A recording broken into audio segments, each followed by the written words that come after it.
So if you've watched me before, you'll know I routinely complain that I don't like the F-15s. Today I'm going to do somewhat of a U-turn whilst talking about the F-15E. To add to that, I also want to talk about some slightly more advanced radar mechanics and control, which fit the F-15 playstyle perfectly. I'll add some chapters to the video, so if you want to come back to a separate section it should be easier. The first clip is going to look at some tips for the stock grind, specifically competing with 7Ms against Fox 3s, which you unlock quite early in the grind. Obviously top-down attacks against unsuspecting enemies like that, you are just as capable, so as always, altitude is your friend. Now I'm going to be jousting with someone up high, and in a situation like this, the caveat is you need to be the one firing first and you need to try and get the drop on them. He's not yet tracking me, so I've got some time to set up my shot.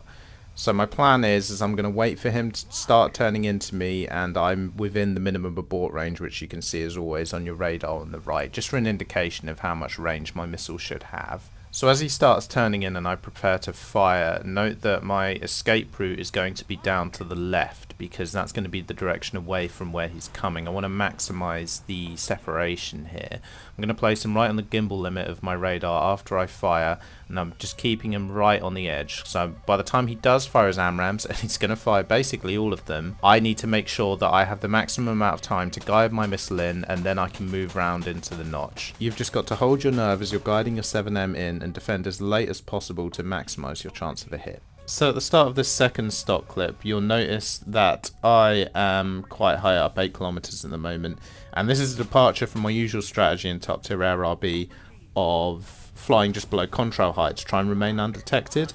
With an F-15E, you've got so much power, you've got some of the longest range missiles in the game, that you don't really care if people see you at contrail height, because you're just going to bully them off your altitude. As always with your two stock Fox 3s, you want to use them for high priority targets with a high chance of kill, and specifically people that are trying to pressure you on your altitude, like that flank that I just killed who was trying to push into me there. Next up, I'm going to use my TWS to guide one in from above. The reason I'm keeping TWS on them here is obviously because I've not been fired back on, but usually you'd see me use a HMD lock in these situations and then go off and do other stuff. Now, it didn't actually have any effect here, but there is a reason why you want to keep your TWS on people when you're doing top-down attacks especially, and I'm going to talk more on that in a bit. Now I'm down to my 7Ms, so again, I'm trying to get launches high on the gimbal limit, just so I'm in a good position to defend. That one doesn't connect, and a better decision here might have been to fly away and reset a bit, but in the stock grind, I like to play a bit more aggressive, just to try and get the games out the way quickly and just try and score some quick kills. I'm less bothered about dying in the stock grind, as long as I can try and get some trades, maybe, just to maximize my RP. So here I've got a nice position, the team's distracted, so I'm going to sling off some 9Ms. One is going to connect. Again, because you're going to be using 9Ms in the stock grind, it is beneficial to get a bit closer so you can actually get some value out of them, whereas the non-stock loadout I play is the 8 AMRAAM loadout, where I'm just, flying in low Earth orbit a lot of the time. Here I'm turning in, another F-15 coming in. I'm trying to get a 7M lock, but it's clear it's not going to happen. I don't know if he's not aware of my presence, but he just flies straight through my nose, so thank you for that. Now I'm going to see if I can get a shot on this Mirage in case my teammate can't get the kill, but you'll see in a second that he cleans him up with a Magic 2. So while there is a bit of downtime in this clip, I'll just go over my general thoughts on the stock grind then of what my general sort of strategy is. So I will be climbing up high just as I would if I wasn't stock. I'm trying to save my AMRAAMs for people that contest me at altitude, and I'm trying to save them until they get a bit closer just to maximize chance of kill. If I have any spare, use them for top-down attacks, and then try and maintain your altitude for a little bit. I didn't quite do it enough in this clip, so because no one was pressuring me, I didn't need to go to the deck that early. I could have probably got a few more top-down 7M shots maybe. But then once you've used them, again, top-down 9M's very good, and you may as well push close. You are in an F-15E, your flight performance isn't great, but you do want to get value out of those 9M's, accept the fact that you're probably going to die a lot in the stock grind. That's just the reality of it at the end of the day. You just want to try and get as much value out of each life as you can. So back to the clip, I've just defended a launch from that F-16. I don't know why he didn't put lots of pressure on me there. Maybe he's out of missiles. He obviously doesn't really know I'm stock at this point, maybe. He defends my first 7M quite well, uses the terrain. I'm going to switch to ACM. You know, if someone's about to pop into your view and you know exactly where it is, there's no clutter. ACM much more reliable than HMD because, you know, it's just going to automatically acquire him as soon as it can. Bit awkward there, so I do switch to TWS, and this is fine for a 7M. Just wait until he comes around the turn, moves out of the notch and is moving head on, and the 7M will pull into that shot very nicely. Shout out to SU57F1 here, who recognised me, managed to get himself a nice 6 kill this game. Right, now I want to talk about the power of TWS and datalink in the F-15, especially because this is a plane where you do want to be climbing up super high, and you're going to be able to leverage this mechanic quite a lot.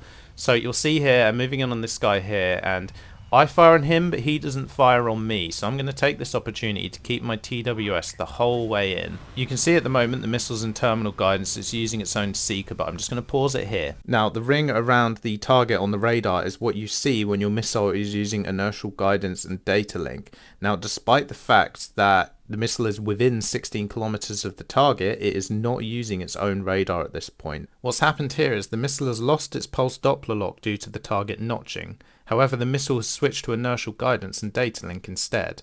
This is because the ground interference means the missile does not want to switch off its pulse Doppler filter. When the PD filter is off, that's when it becomes vulnerable to chaff. However, here instead the missile is asking me for data link updates. He may have notched the missile, but he hasn't notched my radar. I'll play the clip now and you'll see that despite his successfully notching the missile, he dies anyway. So you see, once he leaves the notch, the missile once again tracks the target and collects the kill. I'll switch to sensor view quickly for that one now. So as I fire the missile, just watch it as it goes in and watch the seeker at the bottom of the missile card, how it goes from track to inertial guidance and data link and back to track again. Now just have a quick look at it from the target's point of view. So just watch as the missile initially tracks him and then it switches to data link. See, it loses track as he moves through the notch and then reacquires him as he keeps pulling out of the notch. Another one now where I'm going to be shooting at this J10 down low. Again, after I fire, just have a look at the TWS screen and just watch how the missile switches between tracking guidance and data link as he moves through the notch.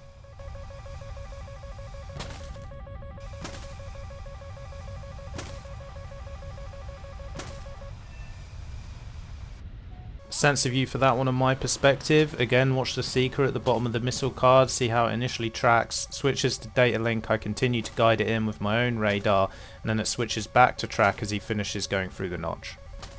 His perspective again now, so see, look, it starts off on track, then it loses lock because of the ground interference. See, now he's even going to chaff here while he's in the notch, but the missile doesn't bite on the chaff like you normally see in my previous videos because it's using my data link update. I guide it in a bit further, it switches back to track when he leaves the notch and he dies. Last example of the inertial guidance data link trick now. I'm going to be firing on this guy 16 kilometers down below, and pretty much immediately after I fire it off the rail, it's switching to my data link guidance, and it's going to do that almost the full way in, right until it gets really close. He briefly leaves the notch, it retracks him and collects the kill.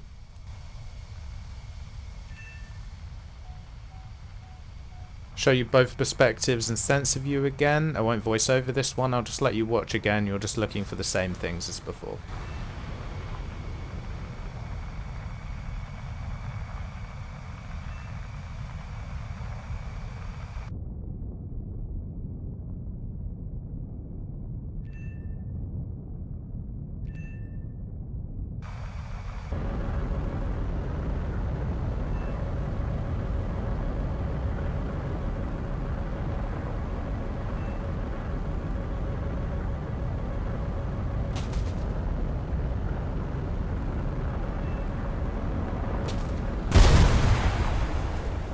Quick tip now, particularly for planes that have, bad flight models, i.e., they're quite cumbersome, quite hard to get into the notch in a pinch. With the F-15E, you might often find yourselves caught out with someone quite close to you firing a Fox 3, and if you don't think you can get round to the notch in time, remember, you can always just fire a missile at their missile. So as I fire on this guy ahead of me, I'm going to be caught out by someone on my left, and just as I turn around and see his missile in the air, I'm going to pause it. So, as always, my usual plan here is get a HM HMD lock on the offensive aircraft, get a launch off, and then get round into the notch to defend his missile. In something like a Mirage 2000 or similar, it'd be quite easy to do this at this range. However, at my speed in the F-15E, I'm not confident I can get this round into the notch in time, so I'm going to lock his missile with my HMD and fire at it. Pay attention to after I fire, I try and keep my airframe going in a general straight line. It's much easier to pull this off if you keep going on a straight course after you fire. You want to make sure that the opposing missile is keeping a pretty straight trajectory so you maximize the chance of your missile intercepting it.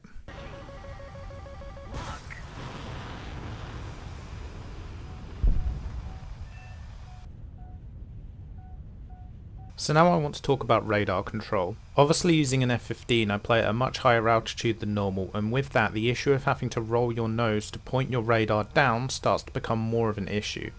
So I've been experimenting with toggling off the option constant elevation of radar antenna in your options. You'll find it under air battle settings and I'll put it on screen for you now. Whilst I don't recommend doing this in general in AirRB due to the awkwardness of managing these controls in 16v16 lobbies, it is worth trying out on the F-15 whilst you're playing at this high altitude.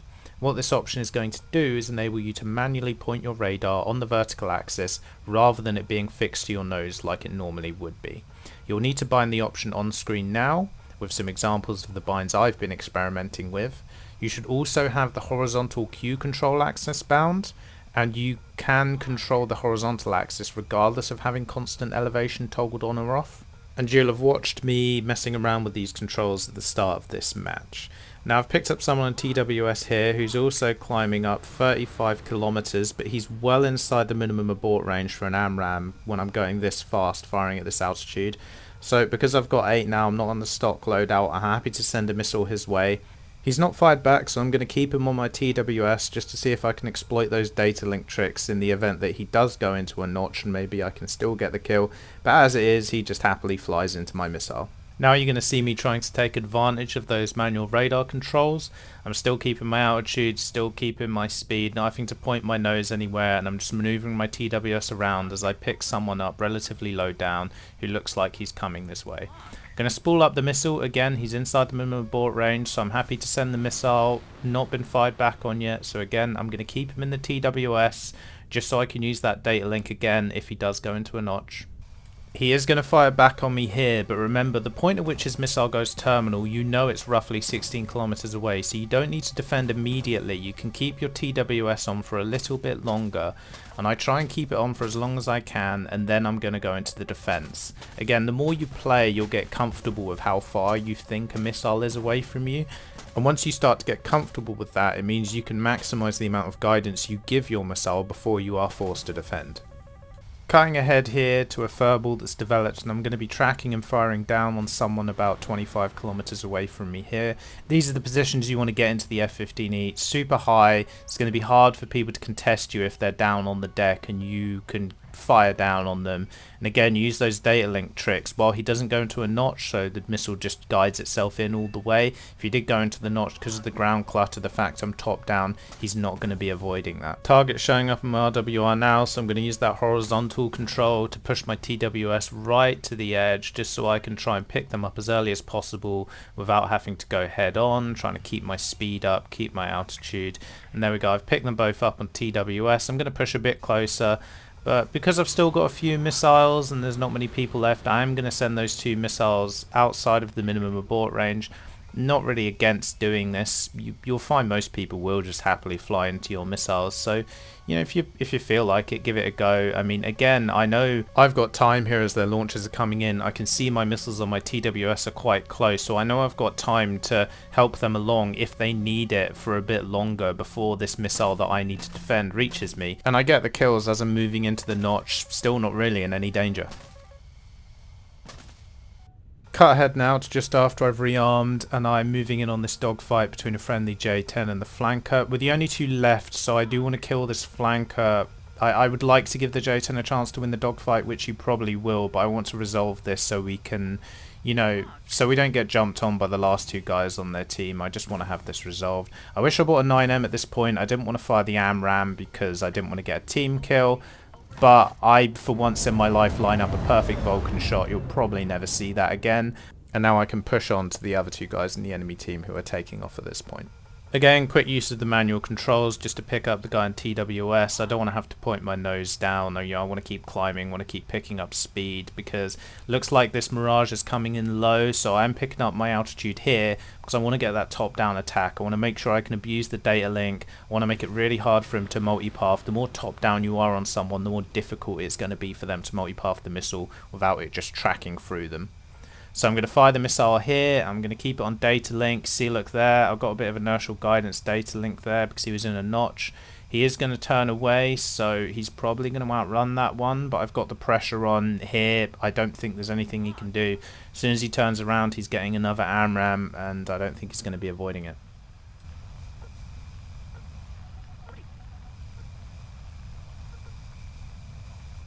So you see here, as soon as I see him turn back in, I give him another launch. He's not going to be able to go cold and avoid this. It's quite top down, so he's going to struggle to multi-path.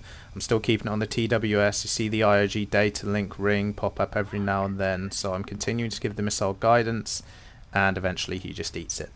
Once again, I don't need to point my nose. I can just maneuver my TWS around. I knew that Su-34 who was on RWR was on the runway, so I just point it roughly where their runway is. I get the launch, I go into a bit of a crank, put him on the gimbal limit, keep giving data link, and again, it's just a matter of time, really.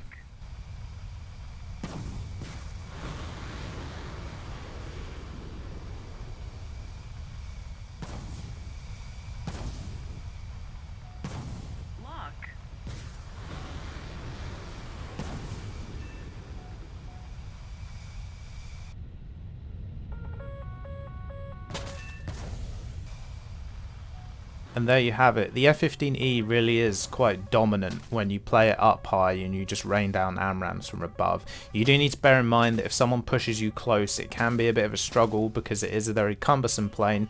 But as long as you're switched on, you shouldn't really be caught out in these scenarios too often because you can just bully people away from you.